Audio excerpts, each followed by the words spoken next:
इस सेशन के अंदर हम सेल्स की आउटस्टैंडिंग से रिलेट बेसिकली एक छोटी सी रिपोर्ट तैयार करेंगे और फिर अगर हमें ज़रूरत पड़ी तो हम स्पार्क लाइंस के ज़रिए एक छोटा सा चार्ट भी क्रिएट करेंगे।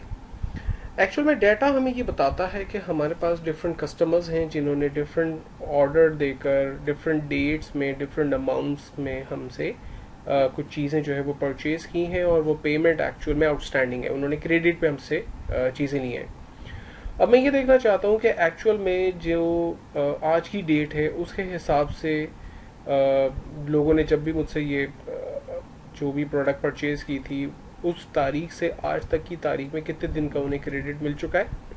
अगर वो क्रेडिट 0 से लेकर 30 डेज के दरमियान है तो अमाउंट मुझे इस कॉलम में नज़र आनी चाहिए। अगर उनकी क्रेडिट 31 डेज से 60 डेज के दरमियान है तो उनकी अमाउंट यहाँ नज़र आनी चाहिए। इसी तरह से 61 से 90 डेज की अगर क्रेडिट हो चुकी है तो अमाउंट यहाँ नज़र आ जाए, और अगर उन्होंने 90 डेज से ज़्यादा हो चुके हैं और अभी तक पेमेंट नहीं की है तो उनकी अमाउंट मुझे यहाँ पर नज़र आनी चाहिए।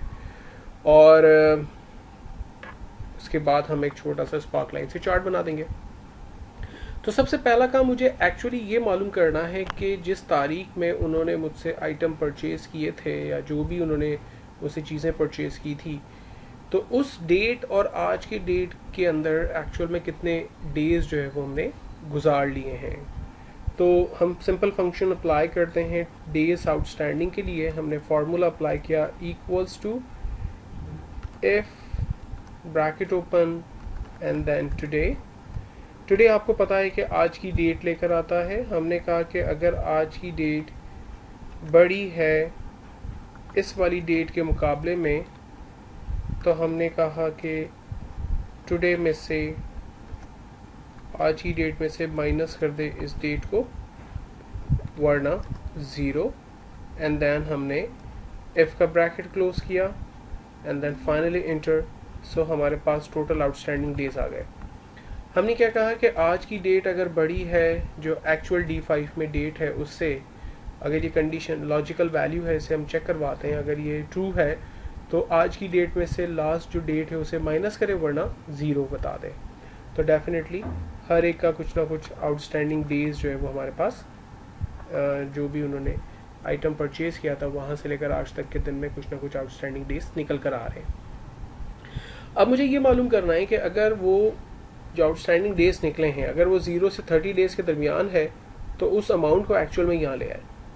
तो उसके लिए हम फार्मूला अप्लाई करते हैं इक्वल्स टू इफ अगर इस सेल नंबर F5 की जो वैल्यू है अगर वो लेस देन इक्वल्स टू 30 है तो कॉमा अमाउंट को प्रिंट करे, वरना 0 प्रिंट कर दे, एंड देन फाइनली इंटर।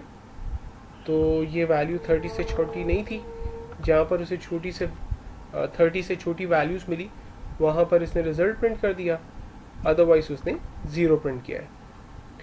अब थोड़ा सा कॉम्प्लेक्स है, 31 से 60 डेज के बिटवीन अगर वैल्यू है तो उसे प्रिंट करे, वरना 0। तो हम सेम फंक्शन अप्लाई करते हैं इक्वल्स टू इफ, और हमने कहा टुडे में से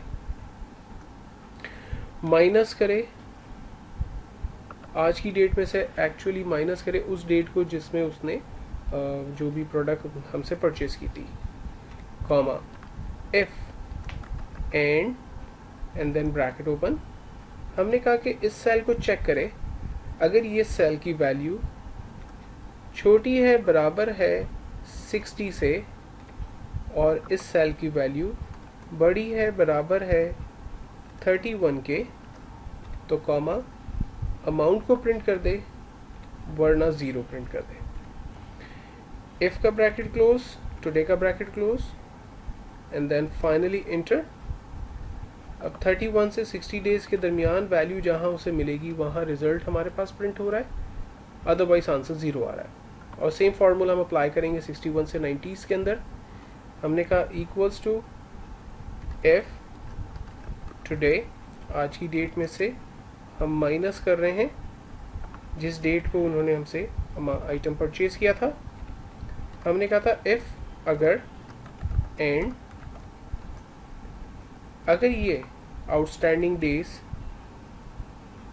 लेस देन इक्वल्स टू 90 है और ये outstanding days, greater than equals to 61 है तो कॉमा अमाउंट को प्रिंट कर दे वरना 0, दोनों इफ के bracket close, finally enter, track करते हैं। और लास्ट बड़ा सिंपल सा है, हमने कहा इक्वल्स टू इफ टुडे में से जो भी उन्होंने डेट को परचेजिंग की थी उसको माइनस करें। इफ अगर इस सेल की वैल्यू ग्रेटर देन 90 है तो कॉमा इस अमाउंट को प्रिंट करे वरना 0 प्रिंट कर दे, दोनों इफ के ब्रैकेट क्लोज किए एंड देन फाइनली इंटर, हमारे पास रिजल्ट जनरेट हो गया। अब हम ईच एरिया को अल्टर सम करते हैं, अल्टर इक्वल, हमारे पास रिजल्ट आ गया कि 0 से 30 डेज की जो क्रेडिट है हमारे पास वो कितनी है, 31 डेज से 60 डेज की आउटस्टैंडिंग कितनी है, 61 से 90 डेज, और 90 से अबव डेज की क्रेडिट हमारे पास कितनी है। इसके बाद स्पार्क लाइन के ज़रिए इसको डिस्प्ले करना चाहते हैं चार्ट के ज़रिए, एक्चुअल हमारे पास फिगर तो आ गई।